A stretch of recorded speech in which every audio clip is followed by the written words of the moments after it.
We live in a disrupted world, but the one thing that we can do is instill in young people the notion of flexibility, which means problem solving.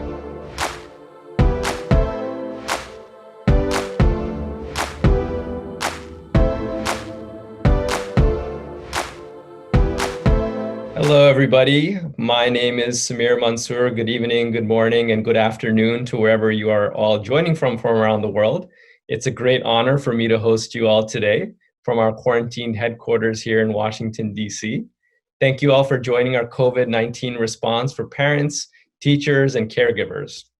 I am the founder and CEO of No Limit Generation, and we at No Limit Generation realize that not everyone has access to the world's leading child well-being experts, especially in challenging times. So our mission is to bring these experts to you. In this way, we can create healing and supportive environments for children to rise and thrive into their full potential. You can view our existing content online at www.nolimitgen.org. And if you find this programming useful, we'd be so grateful for your support. We are a nonprofit organization, so you can make a tax-deductible donation through our website. A little programming note before we get started. We are video recording this for publication online later so that you may access it later. And so if you have your camera on, please feel free to turn it off at this time. Additionally, all our webisodes are designed to be participatory. There's a chat box on the right corner of your screen. So you can go ahead and use that to ask any questions. You can go ahead and put in any input. We'll be asking you some questions throughout this presentation as well, so that the audience can benefit from all the great insights that you might have as well, since there's a lot of experts on this call as well. So now on to the show. These are interesting times that we're in, and many of us are doing our best to navigate the current situation. Some of these moments are far more graceful than others, and in today's conversation, we'll cover what changes can we expect from this period of adjustment that's taking place, and what does it mean for you and your loved ones. Additionally, we'll cover how you and your family can develop a key strength during this period, which is flexibility and resiliency, to help us navigate these times. We'll also learn how educators and caregivers can best support their students through remote education, and any other questions that you might have. And so now I'm really excited to introduce you to our special guest today, Dr. Gil Noam, who is joining us from Cambridge, Massachusetts. Gil is the founder and director of the Pierre Institute, as many of you know, Partnerships in Education and Resilience at McLean Hospital, a Harvard Medical School affiliate. He is an associate professor at Harvard focusing on prevention and resilience, and is trained as a clinical and developmental psychologist and psychoanalyst in Europe and the US. Gil has over 200 papers and articles published and books in areas of child and adolescent development, as well as risk and resiliency in clinical, school, and after-school settings. Welcome, Dr. Gil. And so we're also excited to announce a collaboration with the Pierre Institute and No Limit Generation, and we'll be giving more details on that soon. So let's dive right in, Gil. It's great to see you. Thank you for joining us today.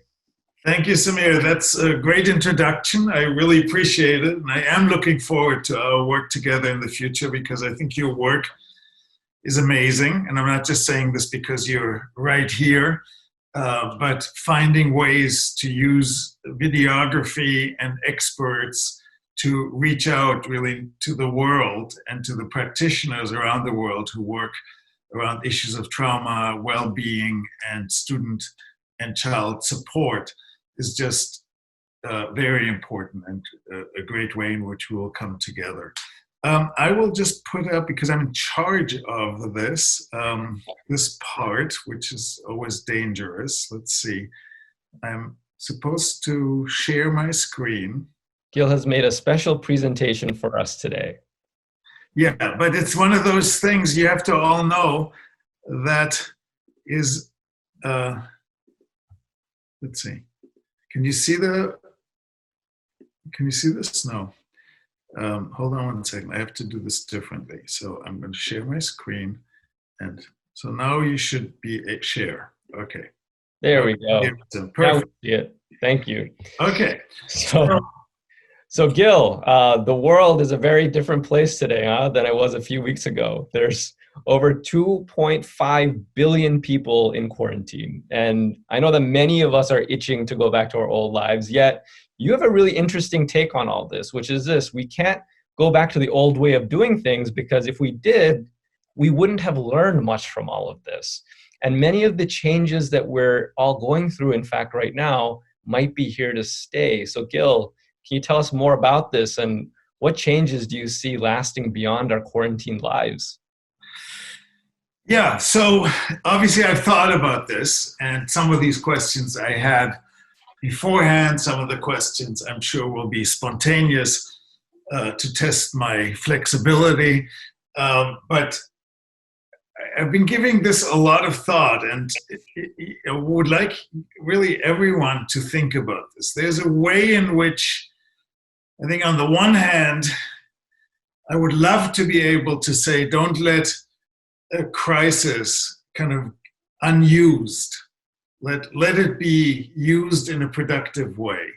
And right now we're in the middle of all this, and we probably are predicting that lots and lots of things are changing. The newspapers are full of these kinds of questions. And I have to share like two sides of my own self. I mean, there's a side of myself that is unfortunately a little bit cynical.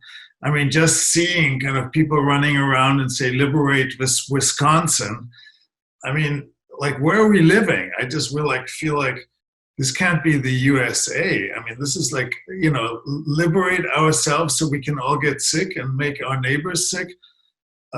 It is really tough to fathom that. So there's a side of me that is actually skeptical about the change. And really, because the change is not just about us individually or even our small communities.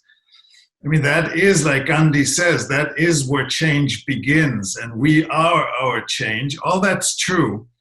But we also have institutions and organizations that are actually in nature conservative and tend to want to go back to the way business was done. Airplanes will want to be in the air. We will want to, I don't know whether airplanes have a will, but the people who fly them will want to have them in the air. I think that organizations will want us, businesses will want us to consume. We are going to, in some ways, in a year or two, maybe just feel like, hey, this is how it was, and then there was a break, and now is where we are again, a kind of rebouncing, a resiliency kind of that is mentioned often, but as a bouncing back. So we will bounce back, but at the end of the day, the roads will be as full and clogged. The evening commute will be the same, etc. So that's my self that says, well, the conservative nature of organizations and institutions and the stock market and other kind of forces will make things very similar, which would be really too bad, because we live in unsustainable times and have even before this pandemic. We cannot continue the way we are. It is not sustainable. So what are we doing? So where is the hope? Where is the possibility? Yeah, give us the hope. Yes, so that's what I want to just show you, that my argument is actually that that a lot of the changes that we're now kind of in the middle of is just a fast forward of changes that were actually happening for quite some time. And I think that the structural changes that were in the making are now also the changes that might be lasting and might actually be accelerated quite a lot. So let me just show you a couple of areas. Work. Telecommuting now is with us. We are home. We are kind of in our homes. And many people, including myself, were always very skeptical with my own team at the Pierre Institute. Do we want to really give up on our kind of joint kind of being, our being as a team in person, flesh and blood? And so I was actually always quite skeptical, but now I can see that actually we function as a team beautifully. And in fact, it is really very, very helpful. So work and telecommuting, this idea that we don't have to show up at work, is going to be accelerating and is here to stay for financial reasons and many other ones. Business travel, this insane idea that I was part of, that you have to just pick up, go to someplace, San Francisco, you can fly for 6 hours for a meeting. It has to be in person, and then you fly back. Totally unsustainable, totally crazy. Now, especially that we're learning that Zoom calls and other calls are actually quite good. And they're not quite as good, but it is possible to do this. The same thing with conferences. Do we really have to have every organization, small and big, have an in-person conference every year? It is also not sustainable. I think that will transform and change. Healthcare. For years and years, since I'm traveling a lot, I would have loved to have seen my patients on Zoom or some other device and be able to travel at the same time. No, you couldn't do it. You couldn't do it across state lines. And no, the insurance doesn't provide for that. Within 1 week or 2 weeks. And we're seeing a lot of laxing of the requirements, right, for telemedicine, telemental health right now. Before, it was almost illegal. You couldn't do it because of HIPAA and other compliance issues. But now we're seeing that this needs to happen, because otherwise so many people are going to be cut out of getting help. Yeah, and it's here to stay. And I have all these meetings with colleagues, psychotherapists, psychoanalysts, also others, social workers, who are saying, hey, this is weird and it's different. It's for sure different, but it works. It works. And so we will have a whole new way of thinking about this. Yes. And then finally, just as examples, because there are many more, education. I already am hearing this from friends who have 2 children in elite universities and are paying $60,000 a pop a year. So $120,000. Now they're at home and they're doing this kind of in distance learning. It's not the same. I'm not saying colleges should cease to exist. I think there are good reasons for them to exist. But a lot of what colleges do can actually be done online differently and much less expensive. Same thing with schools. It's not clear. Now we need schools for sure, but the possibility of learning with your computer and going into different parts of the country and really checking in from wherever we are, this is going to stay. And I just think that, I don't have to go more into this because everyone has ideas about this, but the list is long. And I think all of these things were in the making. And now I think we have a kind of introductory offer into the future. And with that, we are going to now figure out, and I think everyone who's on this call needs to figure out, how are you going to use these forces, ride these broncos, because that is where society will go. Okay. So that's a great way of putting it, Gil. And so a question for the audience, that feel free to put it into the chat. Question for you is, what adjustments that we're adopting during our quarantine lives do you see as here to stay? And I would love to see some of your responses pop up. It's very helpful for others to see as well, as we try to figure out what this looks like. And Gil, you used a very interesting analogy, riding the Bronco into the post-COVID world. So it seems like, everything that you're saying, this is a period of adjustment. And like any period of adjustment, especially one that's global, that's national, and happening at an individual level all at the same time, these adjustments and riding the Bronco can be scary at times, right? We don't know where this Bronco is going to take us. There's the fear of the unknown. Will I make it through this intact? How will my family cope with this? What about my finances, my children's future? So how can we move from a place of fear to a place of flexibility, which you identify as one of the key components of developing psychological preparedness? Right. Well, great question. And maybe the Bronco metaphor isn't the greatest, because even the best riders just stay on the Bronco only for short periods of time. It's just a matter of how long it will take till you're thrown off.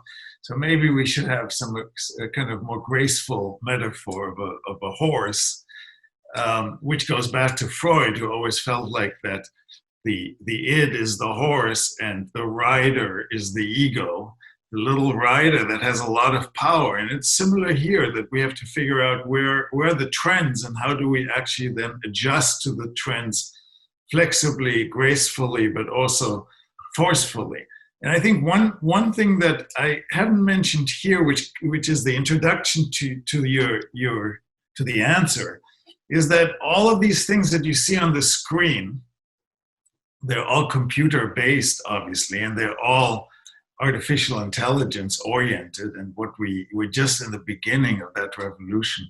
What I think we're learning in this crisis is that despite all these amazing platforms, including the one that we're using right this second, they are not enough. And that sounds very trivial, but hey, that is not trivial when you experience it. I've been in my house for 5 weeks. You have also. That's not a trivial thing, that we can't just hang out at a bar. We can't shake hands. We can't give each other hugs kind of out there. We can't sit around a table and kind of laugh and eat together. I mean, these are true deprivations. And I think what people are learning is how important it is to meld these incredible technological opportunities and possibilities with our needs, our basic needs for human connection, closeness, and creativity in human relationships. So when we think about work, yes, it would be great to not have commuter traffic the way it is and not have to pay for all these huge buildings kind of in the middle of a city where everyone is going. But the answer is not to just have everyone stay at home and work from home. That is not the answer. But somehow I think all of these things that you see here will have melded approaches. We will have more flexibility, and our whole kind of understanding of time and space will change and is changing. And I think that's a good thing. I don't think we should worry about it, but we will have to be very vigilant, because it might very well be that the cost side of things will actually enhance what we see here. So how does that relate to flexibility? I think that we cannot predict the future. I mean, no one can, no one has ever been able to, but in a certain way we can say the future is already here. So what does that mean? That means that most everyone, all of our children, will have multiple jobs and probably multiple careers. College, as we know it, won't have the same power as it has had. People will fight against giving so much money to general education. That's already happening. So the college experience in 10 years will probably be quite different than it is now. But we have children now, and you all are working with children. So you have to, in some ways, do the complicated thing, which is to predict the future, which I think we kind of can a little bit. And at the same time, really educate young people to thrive in a world that is going to look entirely different, because the rate of change is so dramatic from now to, let's say, 5, 10, and 15 years from now. And so I have come to conclude that we need to actually provide for young people a new set of skills, kind of skills for the future, that will make it possible for them to encounter unpredictable times. Again, this one is especially unpredictable and especially big in terms of adaptational needs. But it is a testing ground. This is maybe less dramatic what young people and their educators, their parents, will have to face over and over again. Hopefully not pandemics, but it's going to be other things. It will be disrupted, everything. We live in a disrupted world, and it's going to be more disruptive. And some of this will be great, but the one thing that we can do is instill in young people the notion of flexibility, which means problem solving, really looking at things and saying, this is different than I expected. I will just show you here a few of these flexibility ideas. Don't look at the top of this slide, just the bottom. So, for example, we need to have young people already learn relaxation and mindfulness, because it's going to be fast and stressful. We have to they have to learn to experiment through color and play and dance and other kind of means. They have to reduce the terror of conformity. I call this terror of conformity because there's so much kind of, I want to be liked, I need to be liked. That has to go somehow. We have to find ways for young people to also have voice. They have to frame issues from different angles. Perspective taking is going to become super important. And they have to challenge previously held beliefs and have to think for themselves, because democracy is under siege. And they have to respond to why questions, not just to learning rotely. And I think my main argument is that, and this is just a short list, I mean, the list is longer, but my main argument is that we are putting young people into a frame of rigidity. School and learning is highly rigid, highly ritualized, highly focused on academic achievement that's measured by numbers.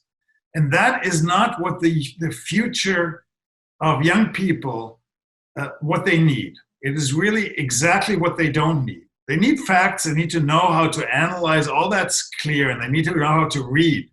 But to spend all our time on those skills, when in fact what they need to do is get ready to be flexible, to kind of understand what's there, to really learn from people, I don't know, like Piaget. Let me give you one example. Piaget, the child psychologist, looked at intelligence tests, 100 years ago, 70 years ago. And he saw that young children made mistakes on the intelligence tests that were systematic. So he was beginning to say, well, I have to look at this. This can't be just mistakes by chance, because too many students are making these mistakes when they actually answer this. And he found that they had reached a kind of limit in their cognitive development, and that if you ask the same question 2 or 3 years later, they can answer this question. So it's not a matter of intelligence, it's a matter of understanding. And this is, for me, just one example. Like, if we can get young people in science and math and other places to actually ask the difficult question, and they're encouraged to say, hey, here is what I have to teach you, but do you think this is right? Let's really analyze. How could you think about it differently? That is what teachers need to do, and that is not what typically teachers do. And when they do it, they wait till high school. But we can start this in elementary school, in kindergarten, and even before. So that's a great point. And there's a lot of people chiming into the chat, and thank you for those who are providing some really interesting comments here. We have some people saying, Steve, saying, he's seen, for example, the benefits of this, where some students are able to speak up because they feel more comfortable from their homes. They feel more comfortable with this medium, using the chat to ask questions and get more engaged. So that's really wonderful. Others are a little bit concerned regards to some of the technology divide issues. Then I'm reading also here the concerns for learning gap increases, because we don't know, some children might be going into very stable homes and learning from there. Others might have a lot more distractions. Others might have technology limitations.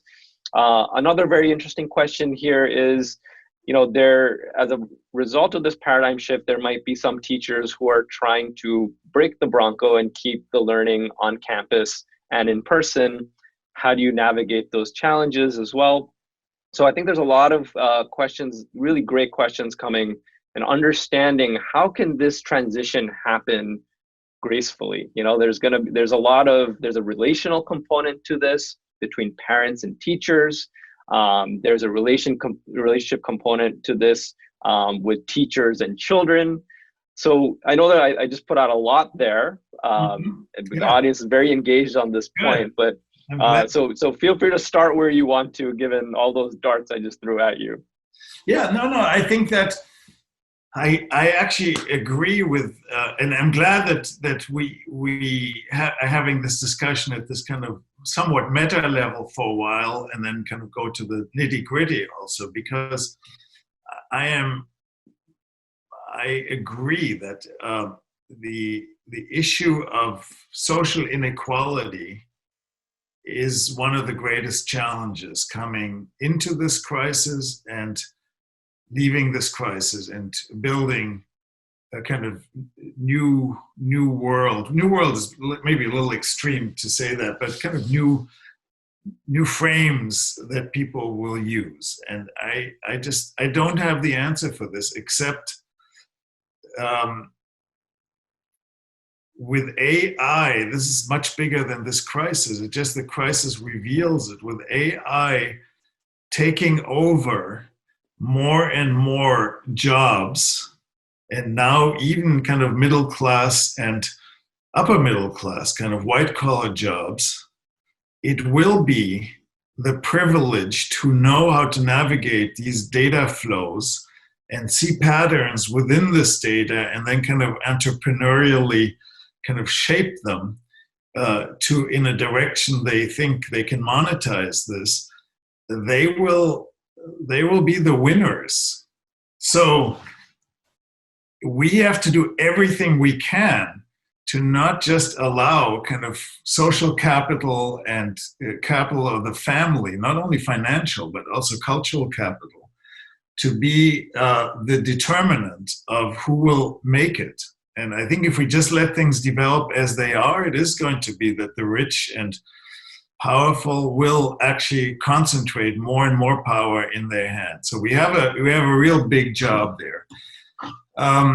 How to handle it is really difficult, because the situation now that many districts have actually withheld good teaching and training of students because some students don't have access to the internet in the way that the more privileged students do, is highly problematic, and will actually lead for more and more parents then to take out their children over time and put them into segregated school systems, or independent schools. So that can't be the solution either. So we have to be more creative. And one creative way is that all students, I was consulting with Google on a study, and they found that really the majority of students have smartphones. Even students who do not have a lot of money in their background, who really grow up poor. So it is really necessary then to potentially use phones, whatever this is available. But so I think those were two questions or two comments that came up. I am not suggesting we should give up on college or high school and have the students stay at home and do computers. If that's what came across, that's not what I mean at all. You're not going to break the back of the Bronco. I mean, try it, but it's not going to happen, because these forces are here to stay. So the only way and they're going to grow. So the only way we can do this is to intelligently remind people of the importance of relationships and the importance of kind of the human endeavor in all this, and to make the technologies serve us rather than us serving the technologies. So what is the responsibility that teachers have when it comes to forming those human relationships, right, with the child? Because oftentimes it's, okay, let's set the human relationship, and then the child is ready to learn. And then also, what conversations, if any, should the teachers be having with the parents right now, or vice versa, in case, maybe this teacher is very rigid and held to their curriculum and must do the course book and worksheets regardless of what's happening in the world? What conversation should the parent be having with the teacher to make this adjustment as harmonious as possible for the child? Great question. There's so many there's so many levels to answer this. I think the education system needs desperately needs transformation across the world.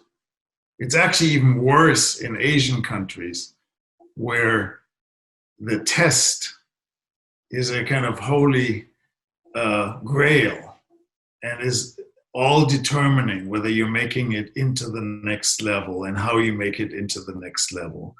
And, you know, schools are ways to stratify children socially and socioeconomically.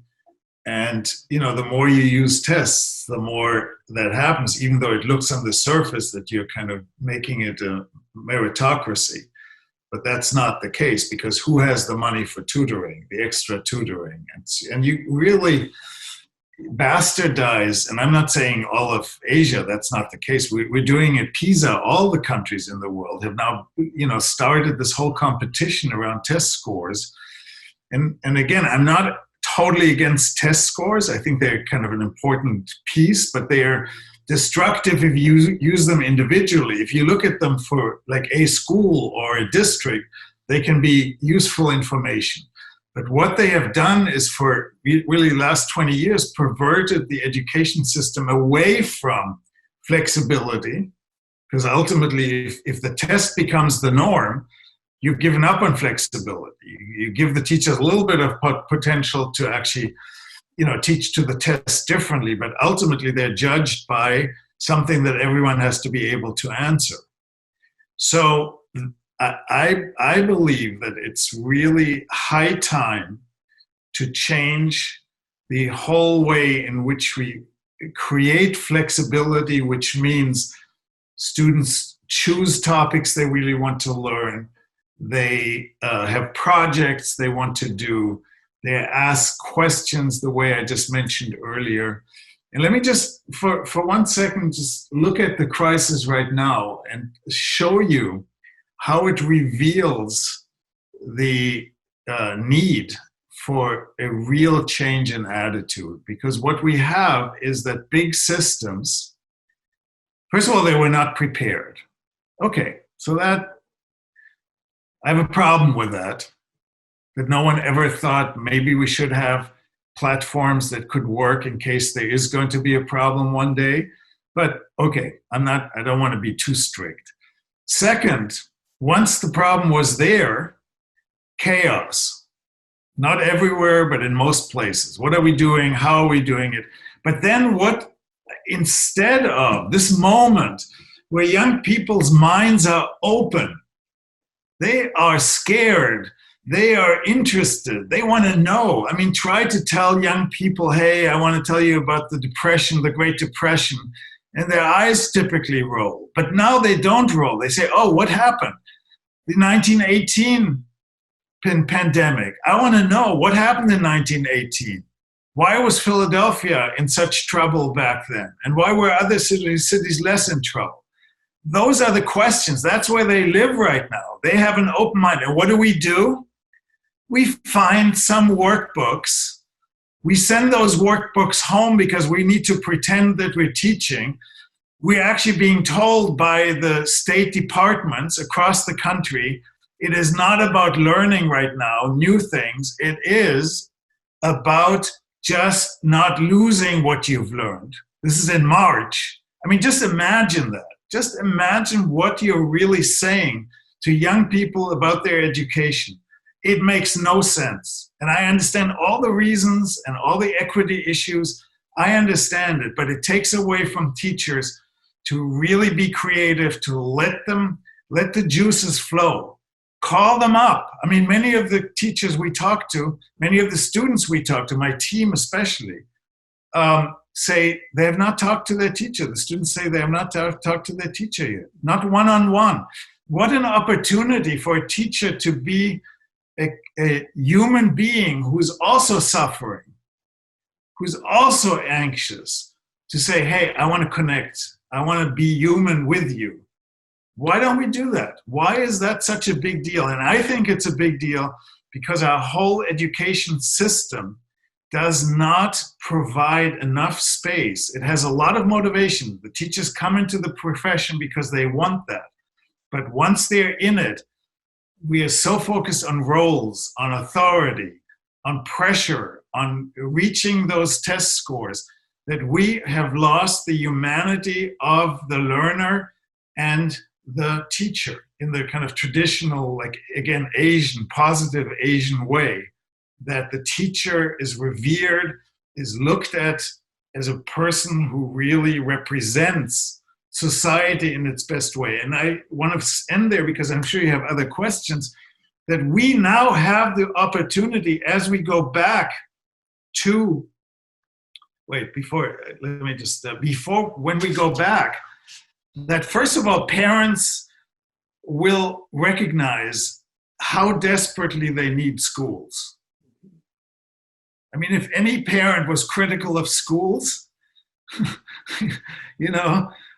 fine, keep the kids at home and see how that will continue if you do this another 2 months. And people are desperate right now when they heard that this is going to go on till the end of June. It is super, super hard. So no matter how much learning happens in school, you just want the schools to be open for the kids to have peers and for them to have relationships with their parents. So that's actually a great opportunity for parents and teachers and administrators to create the joint goals that they need to have. And then for the students and the teachers, if they build on their common humanity, on the fact that they just came out of a huge crisis as big as the Second World War, or almost as big, they can build on that and create relational schools where kids feel safe, where they look up to their teachers, where the teachers don't have to really spend half of their time on behavior management, and where they can spend the time on creating mature, flexible learners, which is what we need to do. And it's desperately needed. And this crisis, man, it should really kind of lead us there. And if it doesn't, we should really fight for it. Absolutely. I think that's really well put, Gil. People look for opportunities for connection, especially in the midst of crises. And I really like what you mentioned, it's relationship-based teaching, right? How can we have our education system shift in that direction? So for the teachers here, just to kind of recap all these great thoughts that you said, if there are any teachers in this room, or if there are any parents who would like to see their teachers acting in a certain way, what are the top 3 things every teacher should be doing right now? Or maybe you have 1 or 2 top things, but if you were to just break it down to the most essential right now as practical advice to give, what would you say to them? Well, the first thing I would say is I truly and deeply apologize if I offended you in what I just said, because that is not my goal at all. I come out of a family with teachers. I'm a teacher myself. I mean, now with higher education, but also before with younger children. I work in schools as a clinical psychologist. I have the greatest admiration for teachers and for what they're up against. And they're not just up against what the kids bring to their classrooms, they're also up against a system of rigidity. And how can you teach flexibility when you're in a system that it really often isn't flexible? That's a big issue. So I want to kind of really make sure that everyone knows that. And I think this whole blame game, parents and teachers and administrators and students and teachers, everyone is kind of like criticized, feels criticized, and then has to dish out the criticism at everyone else, because that's the best way of how you handle when you get criticized. So I think we need to get beyond that. I think that, maybe a way to frame this for you a little bit is this slide here. So we have, because I want to get away from just do this, do that. I want to just figure it from a frame. So we have at the Pierre Institute, we created over the last decade a way to be as simple as possible, not simplistic, but as simple as possible around socio-emotional and relational needs of young people. And rather than saying, what are the problems, what are the disorders, we wanted to say, what are the resiliencies? What does a thriving young person look like? And we came up with these 4 dimensions. We call it Clover, but it's really a Venn diagram. First one is active engagement, which is the physical self. Second one is assertiveness and voice. Third one is belonging, relationships, trust. And the fourth one is reflection. So we are saying, and through research also pretty much undergirded, that there are these four elements, and you can really make it into 5, 6, or 7 if you wanted to. I wanted to create the simplest approach. What are the kind of the basic colors? So you need to have a relationship with your physical self. So when you ask what should a teacher do, not allow the children to sit around the whole day, even when they're young, and then having a little time off, but really during the class, form small groups, kind of move around. And especially now, after kids were kind of trapped for such a long time and will be, and we don't even know when this is going to end, they need to feel their bodies. We need to kind of allow them to have a stronger relationship to their bodies. The second thing is voice. It's very hard to, when you're in your family, some kids are lucky enough and everyone listens to them and they're God's gift. But many kids with stressed parents, just people don't want to listen to them that much. They just want them to function. So to allow young people to have more voice, to really allow them to finally be able to speak to their peers in different ways, and to have adults that can actually have the time, besides their parents, to listen is going to be super important when the students come back. The relationships we've already talked about, how super, super important those are. But the other thing is also the reflection. Kids are going to have become, during this time, very reflective. What is this? What's the world? What's the future? And I don't think this is just going to be for adolescents. I mean, for them, for sure.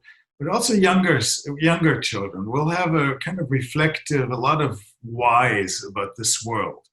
And I think for teachers to join them in this quest and to say, hey, what is my relationship as a teacher to my body now that I can kind of be free again? What is my relationship to my voice? Do I really have to only follow kind of the guidelines of everyone around me that now says what I'm supposed to do to catch up? Or can I really actually use this as a time to explore the world with my students and hear from them and have projects together of the sort we just talked about? And the relationship, hey, they were suffering, I was suffering. Let's build from there. Let's see where we can go and kind of build something new that's different from what it was. And I mean with flexibility, also flexible relationships, because oftentimes the opposite of flexibility is rigidity. And when we're all in rigid systems, we tend to be rigid. And I think what we need to do is allow this next phase to be less ritualistic. Rituals are good, but there is a way in which these rituals become a way of us not stretching ourselves. And that's where reflection comes in. I just want to show you this. The reason why there is this food pyramid is that I believe on the food side, we have so many studies and so many people have said, look, you need that ingredient and the other ingredient and the combination of these ingredients in order to have a healthy diet. And we can actually predict your longevity in part based on your diet. We don't have anything like this for mental health. Absolutely. And I appreciate how you've defined flexibility as medicine which focuses your mind on possibilities rather than deficiencies. I think you wrote that in a recent article. And this framework that you've written here, this is so valuable, not just for the home or not just for the schools, but for the home environment as well, right? So what can parents be doing at this period that really observe the child, see their interests, get them hands-on learning that's directed, again, by their self-interest, what interests them, what is innate to their talents. Let it be self-directed in a way, right? And co-create that experience together. Like you said, there's no template for what we're all going through right now. So why not co-create, whether it's an educational curriculum? Like let's just innovate on this, right? Because these are the skill sets that we're going to need to move into the future. this innovative mindset, because you're right, AI is going to take care of everything else. Perhaps this is a moment where we get to develop a unique set of skills by not being so tied into this curriculum, which perhaps built the last world, so to speak. And now the opportunity is here to develop an entirely new set of skills. Yeah, I mean, just let me ask a question to the audience, and we probably have some questions that people want answered or comments, but would you want a world where you're at home, you're comfortably at home even, let's say we solve the issue of, of the space, and you have a comfortable house or apartment, and the food is brought to you. Amazon makes it unnecessary to go to any shop anytime. You don't have to travel really. You can just have everyone kind of with you, all the meetings. Don't have to go to work because, hey, you just do it from home. It's actually more efficient. You don't have travel. So in other words, everything is, you even have a little cleanup machine, a little robot that runs around the house and cleans up. You don't have to fight with your kids about making their beds because little robo does it. I mean, just imagine that world. I mean, it is pretty amazing. And my prediction is you don't want that world. We don't want that world. We want some parts of that world. But we are close to having that world. And right this moment, I mean, just do the fantasy. Like, let's say this pandemic goes on forever and everyone has to stay. I mean, what? Yeah, we can live comfortable lives potentially. And probably in the process, we will get universal income because, why should the government call this unemployment or furloughed employees? I mean, if these jobs aren't coming back, I mean, just give people a basic income. And, and I think what would happen is that people will use this free time in really new ways and potentially in relational ways, do more for the community, be more kind of available to the families. And I think that's a really interesting kind of mind game, because beyond the pandemic, we that's why I said before, we got an introductory offer to the future. Because now, I mean, this pandemic 10 years ago would have looked extremely different for our lives. But right now, it's like almost ready for that life that will come anyway. For parents, I just want to address that question. I think many things, I mean, I'm very interested, we have on our website, which I will show, I mean, a lot of things you can do with this model and very concrete, practical things.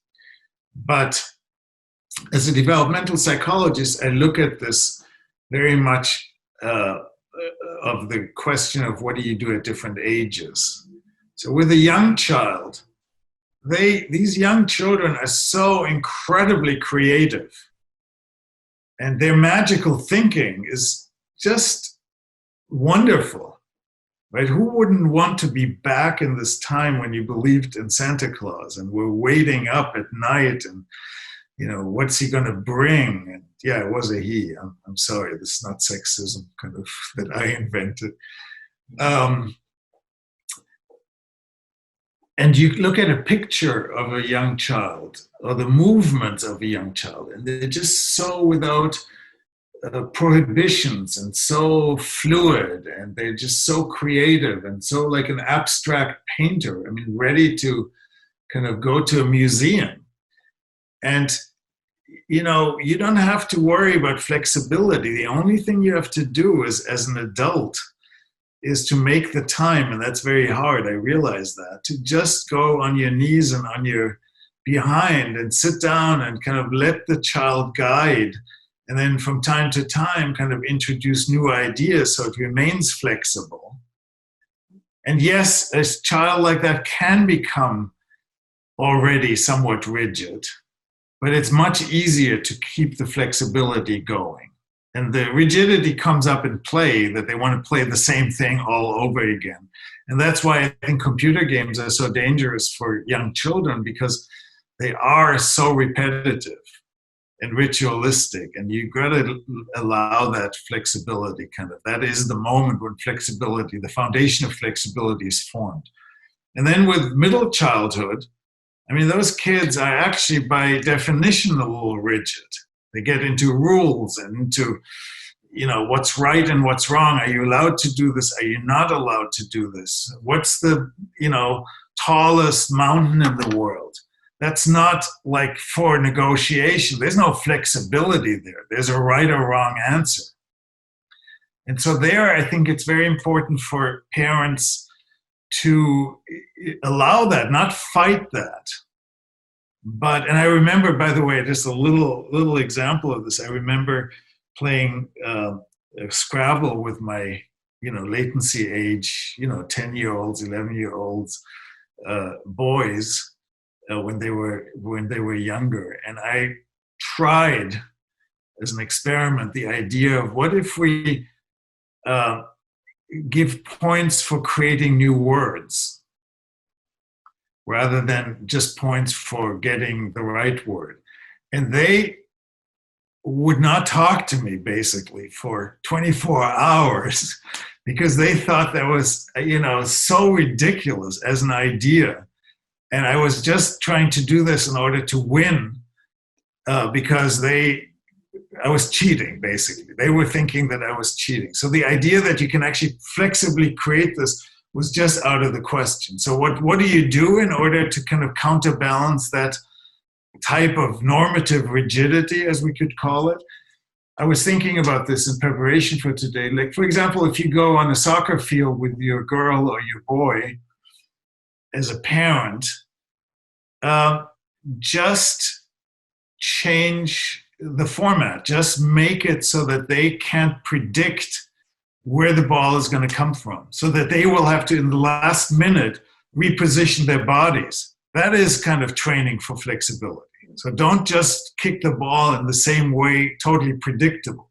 So do things that are unpredictable, that are not like, oh, here we go again, dad is making his joke. I know we get there very easily, but just listen and get them to kind of create their questions and then respond to their questions, rather than we spend so much time lecturing children, and just not doing that and just allowing for more of the flow and the interaction will actually create a lot of that. Adolescence, of course, very different. I don't want to spend time right now, but that's a whole different way in which one could engage them. Well, I do want to say one word about this, and I know just one word about adolescence. And I already said it in part. This is the moment that you can capture the imagination of your adolescents as parents around family history. What did the family do during Second World War? What happened in the Great Depression to our family?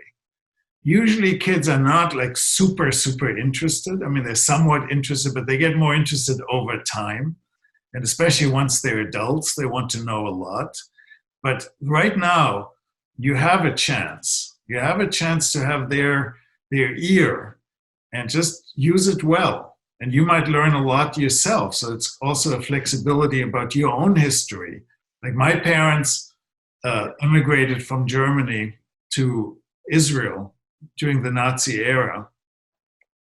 And that's always been with me. But now it kind of evoked things. And I was just thinking, in some ways, I was lucky because I learned kind of through family tradition that what you have today, and they had a lot in Germany, and they were poor once they were in Israel or Palestine and then Israel. They were really impoverished pretty much overnight. And I think that's a really important lesson for all of us. That what we have is not God-given forever. Like, we can't assume this. And Americans have been super privileged. We have been super privileged because there have not been wars fought on this soil except the Civil War. And since the Second World War, I mean, the economy has been strong. So, absolutely. Gil, those are wonderful ideas. And, I completely agree with you being child directed in this approach, and also, paralleling the unpredictability around us, giving creative moments to parallel that unpredictability in play, right? Mm-hmm. So that we can develop those resiliencies. Quick question as we wrap up, some questions from the audience. I want to try to rope all these into one, given the time, but there's some questions on community here. Mm-hmm. What is the role of the community? As we know, this is an interesting moment where we're, my mother said this the other day, where social distancing isn't the right word, because we're not socially distancing, we're physical distancing. It's still possible to be social. So in this world of physical or social distancing, what is the role of community, given that, of course, we are the product of our families and our communities? And what are you seeing as some examples from other communities that we can learn from here in best supporting the child's environment? That's a great question, a hard question, and I'm sure the audience will have as many answers, as I have, because I do want to acknowledge that I'm in part like absolutely, trying to get the discussion going. Yeah, and please, audience members, if you have thoughts on what the community can do, feel free to chime in as Gil gives his take on it. Yeah. I mean, I think community is often overused as a term because it's not quite clear which community we're talking about. I mean, the one community I'm very much part of is the community of nonprofits and social entrepreneurs. And I'm just so proud, I mean, really so proud to be in this country and to be, part of the daily creativity of people, like being committed, wanting to make a difference, coming up with really wonderful ideas. I mean, there's just a lot going on. So on that level, I think that community is really coming up to the task. I mean, people are coming up with lots of wonderful things. So that's one way where I think hardship and turning into resiliency is also where resiliency becomes voice, wanting to be out there, wanting to reach out, the belonging here, wanting to be reflective and wanting to actually predict what is it going to be like when the children come back and the teachers come back in the fall. How can we be prepared? How can we all help? I mean, then there's the community of, we live in. And I think the more we can do to actually make that happen. The other day, I got a phone call from the middle of an early evening from my state rep. And it was so strange. And I just say, well, how can I get rid of this phone call? I don't want to be bothered. But then it turned out that it was like a phone call to everyone, to the whole constituency, talking about mental health issues in the community. And so I was really on that call, even though I didn't want it, I didn't ask for it. I was on that call for the next, hour, walking around Cambridge, which is my home, as get my exercise. But I was really into this and I really felt very positive. So this is an example of something that never would happen. And here it is, and lots of people were engaged and participating.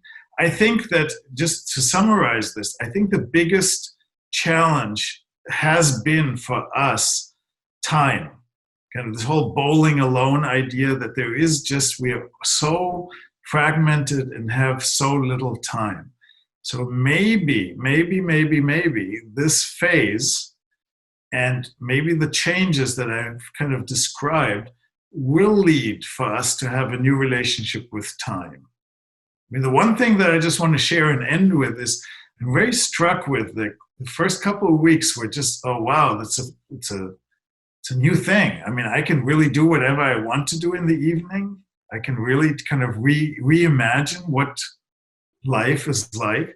And I did that and I used it. And then kind of a couple of weeks later, I really had my own routine again. And I think that's probably true for everyone. Now we have our routine. Maybe we've changed our routine, but we're back in our routine. And I would love to kind of see whether maybe through automation and maybe through less commuting and less travel, that we can actually have a little more time, and that time would be used also, not just to sit in front of screens and computers, but also to build our communities again. Because it seems like that is where the change is happening. I mean, in the federal level, I don't see a lot of change right now. I mean, it's just, dysfunctional.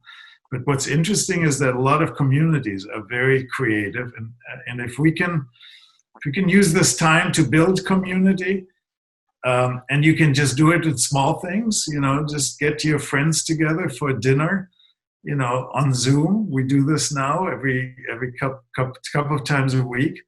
Robert Macy is on the call here. We just he and I had a dinner together, and we're drinking, a glass of wine, and, talked over, Zoom, and it was extremely meaningful. So I think that there are kind of ways in which we can actually use the time in a new way and in a creative way. I think that's a great way to wrap this conversation up, Dr. Gil. And if I'm to encapsulate the totality of what you said and over this last hour, for me, what I'm taking away from all of this is that there are some very interesting changes that are happening, and we get to be flexible and open to what those changes are, and open to the idea that perhaps a lot of good can come from this change as well, perhaps changes that were overdue and necessary. And that in the midst of making this transition, it's almost an opportunity to become more human, right? Mm-hmm. A lot of what you talked about is just taking that pause and becoming more human and getting back into those things that, made life more interesting to begin with.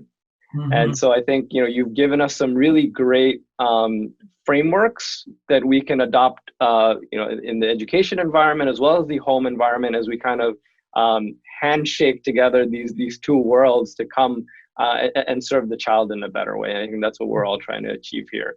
So thank you so much. If you'd like to learn more about Dr. Gil Noam's great work, please visit them at their website at www.thepierreinstitute.org. We're going to be having this talk put on our website at nolimitgen.org in about a week, so you can check in on that. And everybody who registered to this talk will get an email with the link to that when it's up. We'd love your feedback. So if you have any questions or thoughts, my email address is, or you can contact us at contact@nolimitgen.org. So feel free to get in touch with us, and I or my colleagues will be in touch with you. And finally, we are a nonprofit organization. Our mission is to get this excellent programming for everyone to access and make the lives of children better. So if you're considering a donation, we'd be so grateful for that. Dr. Gil Noam, thank you so much for making the time. Audience, this is incredible feedback that you're providing as well in the chat, and it's been helpful for me to read this as the conversation's been going on. So thank you all for making this event possible.